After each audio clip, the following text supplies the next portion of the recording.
The footage of people clinging to planes taking off from Kabul airport made even those who hardly knew anything about Afghanistan talk about it. What kind of country do people escape like that, and how has this become possible?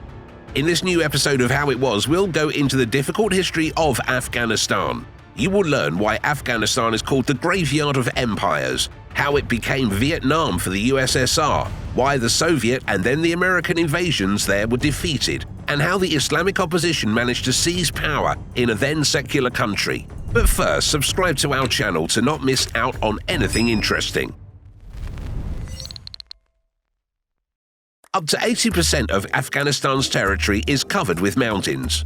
Temperatures can drop from plus 40 degrees to minus 20 degrees centigrade, and winters are snowy.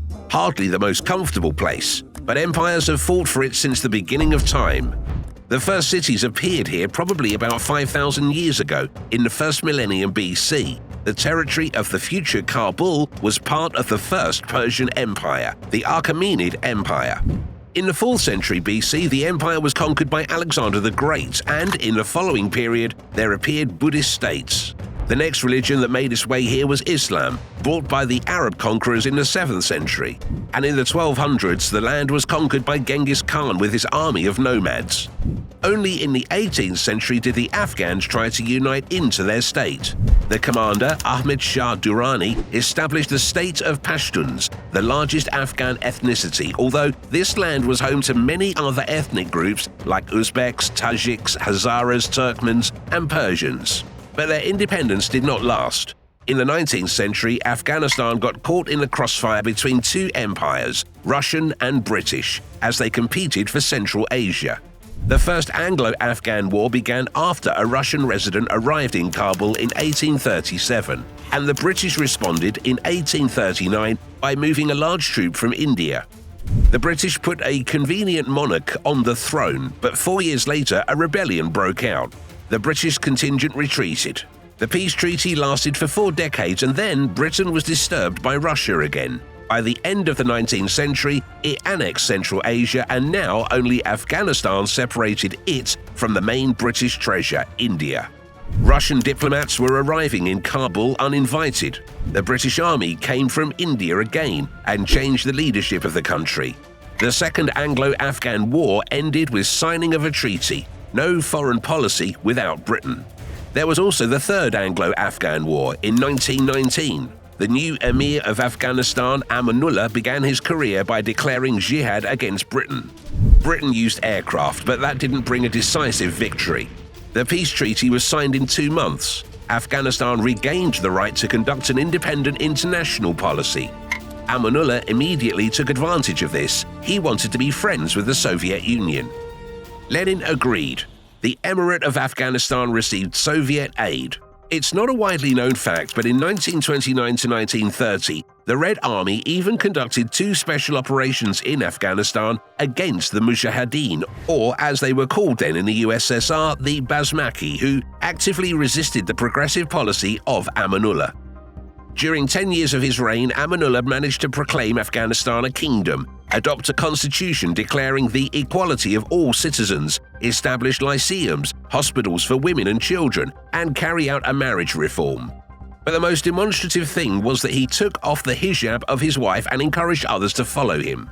That is how progressive Afghan women looked 100 years ago in the 1920s. Later, King Zahir Shah, an even greater reformer, came into power. In Kabul, a European-oriented university opened. The country received a new constitution that guaranteed the right to vote for all. At the time, Afghanistan managed to receive help from both the opposing sides of the Cold War, the USA and the USSR. Women were becoming freer and freer. Zahir Shah's wife Homaira, her daughter Bilqis, and Prime Minister Mohammed Daoud Khan's wife Zamina appeared in public without the traditional veil, and more women followed their example. Here are photographs from the Afghanistan of the Padishah era. In Europe, the 1960s looked very much the same. In 1973, the progressive Zahir Shah, who had been ruling the country for the last 40 years, was replaced by the Prime Minister, also the King's cousin, Mohammed Daoud Khan.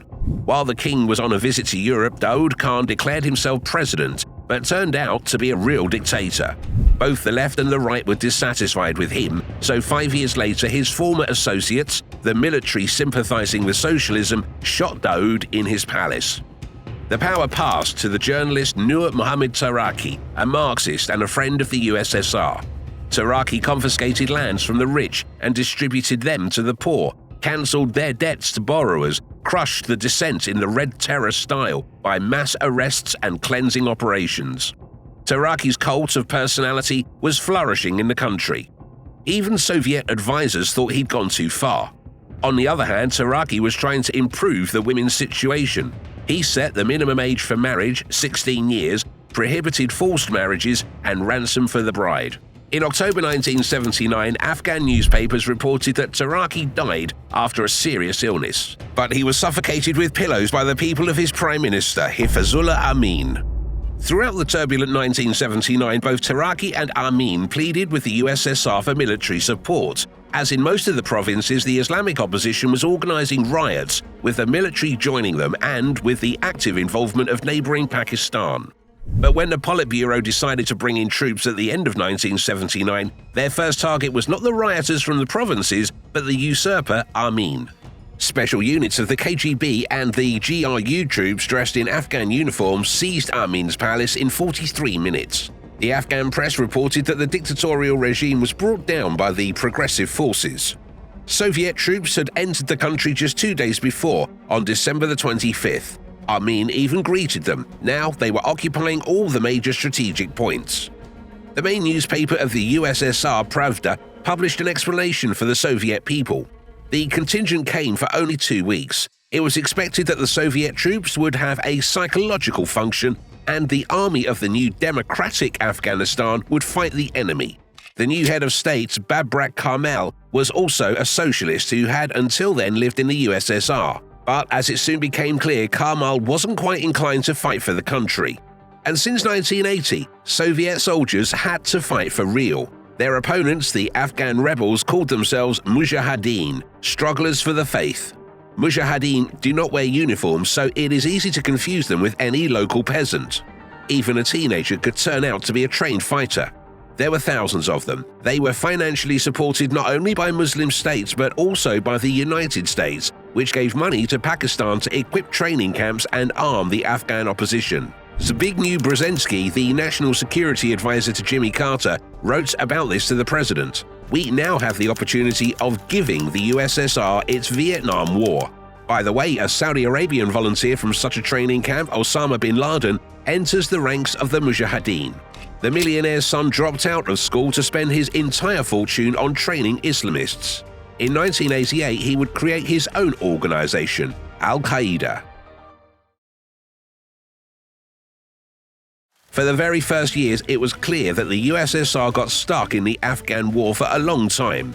It wasn't possible to expel the Mujahideen, even though by the mid-1980s there were already more than 100,000 Soviet soldiers in Afghanistan. The new leader of the USSR, Mikhail Gorbachev, was ready to end the unpopular war. In Afghanistan, the president was urgently replaced for a more active chief of the local secret service, Najibullah. The negotiation between Afghanistan and Pakistan to resolve the situation was being held in Geneva. No matter how hard Najibullah asked to keep at least a few thousand soldiers, Soviet troops left in February 1989. During the 10 years of the Afghan war, 600,000 Soviet citizens passed through it. 15,000 didn't return. Afghanistan's losses were incomparably greater. The dead amounted to 600,000. Without Soviet troops, socialist power in Kabul was able to last for 3 years. The Mujahideen entered Kabul in 1992. There began conflicts between the Pashtun, Tajik and Uzbek gangs. Over the following years, more than a third of all buildings in Kabul were destroyed. Water and electricity were cut off. A new force was already approaching the city, the Taliban. In Pashto, this word means students or pupils of madrasa.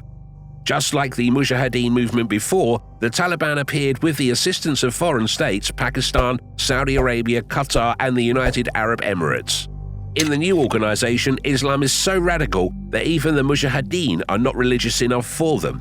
The Taliban profess a radical version of Deobandi, an intolerant Sunni Muslim movement that started in British India in the second half of the 19th century. In a couple of years, the Taliban won the country back from the old-school Mujahideen, and in 1996 they won Kabul. Seizing cities, the Taliban aim at the residential areas because, according to their ideology, killing civilians in the name of a higher aim is justified.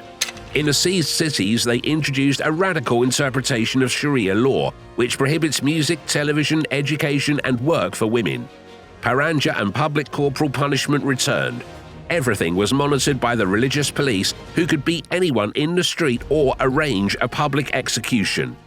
On the other hand, there was undoubted progress in the cultivation of the opium poppy. By the early 2000s, Afghanistan was producing 3/4 of the world's opium.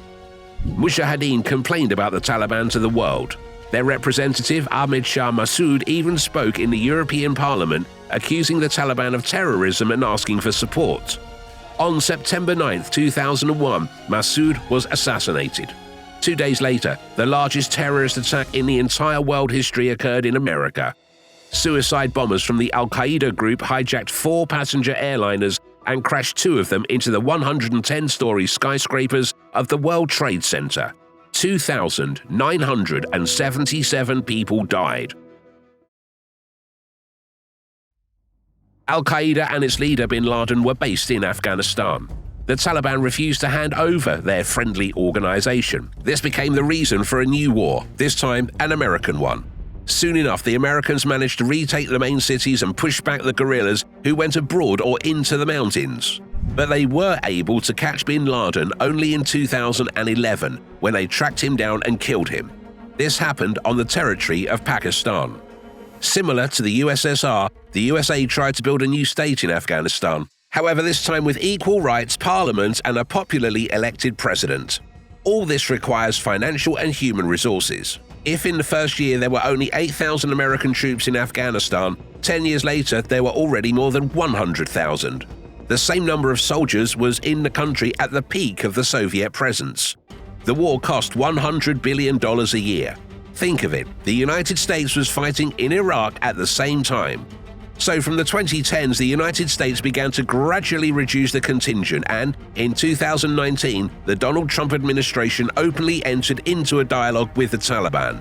In exchange for the Taliban's promise not to help international terrorists, the United States promises to remove the troops altogether. The United States was fighting in Afghanistan for 20 years, twice as long as the USSR was. This war was attended by 775,000 American soldiers, which exceeds Soviet participation. But American losses were 6 times lower. 2,400 people died there. Did the Americans lose in Afghanistan? Rather yes than no.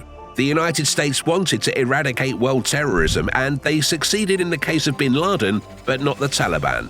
The international contingent also did not succeed in the fight against opium poppy. No matter how they tried to replace it with grain, in the late 2010s, opium production in Afghanistan reached its peak.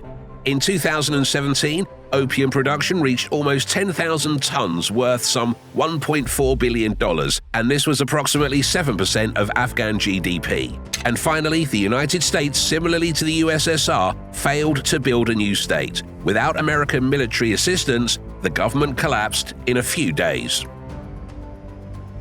Don't forget to like this video and subscribe to our channel to enjoy new episodes of How It Was.